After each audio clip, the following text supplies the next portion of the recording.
Facsimile 1 is unique in so many ways. Most people think it's a standard document, but it's different. Most of these scenes that are similar either are of someone being mummified, or a couple of parallels are of someone being resurrected. But there are key differences in what we have in Facsimile 1. If you're being mummified, you're always in mummiform. You're being wrapped up in bandages. Or if you're being reborn and resurrected, then you're not clothed. In this particular lion couch scene, we call it a lion couch scene where Abraham is on this altar.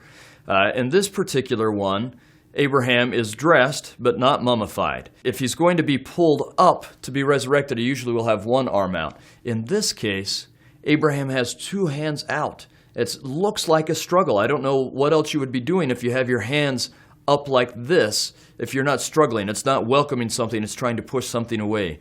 His leg is out, indicating that he's moving. One of the most interesting things, and you can't tell this from the facsimile we have in the Pearl of Great Price. This was a mistake that was made by the man who did the carving that they used to make the printed edition.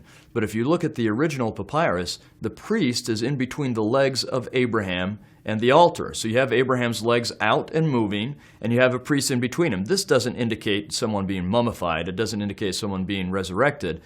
This indicates movement, and it's hard for me to imagine it's any kind of a movement except for a struggle, an attempt to get off the altar. If he's trying to get on the altar, why would the priest be there? It seems to me this has to be movement away. Now, a lot of people think that we should be looking to what the Egyptians thought about these facsimiles to verify whether Joseph Smith knew what he was doing or not. I'm not sure that's really what we should be doing. It's very likely we should be looking at how ancient Jews would have interpreted these kinds of drawings. We know ancient Jews used all sorts of Egyptian motifs, literary and artistic motifs, and gave them their own interpretation and their own meaning. The Savior himself did this.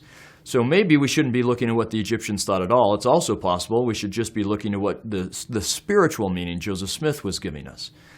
But if we are going to look at the Egyptians, the closest parallel that we have comes from the Temple of Dendera. There are a series of scenes that look similar to this, some differences but similar. And when we translate the text, we see some of them are about resurrecting Osiris, but some of them are actually about human sacrifice. One of these texts is about Bastet, who will protect the person on the altar and his messengers from being slaughtered and from being killed. We have a few other texts that are about that, about either sacrificing the person on the altar or protecting them from sacrifice. And those are the closest parallels.